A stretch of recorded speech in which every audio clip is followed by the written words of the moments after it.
Hi everyone. Have you ever had this? I am really amazed with this.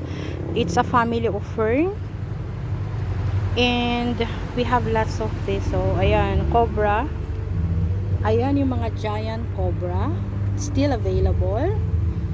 But ano we just have to ask yung price. Let's see if papayag ang ate ko.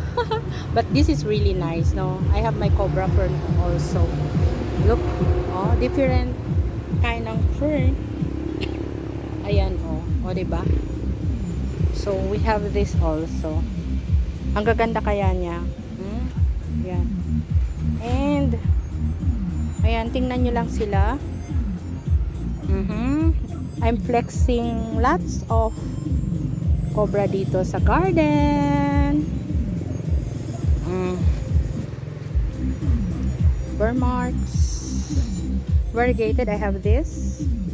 I also have this. Ayan, no, ganda, no.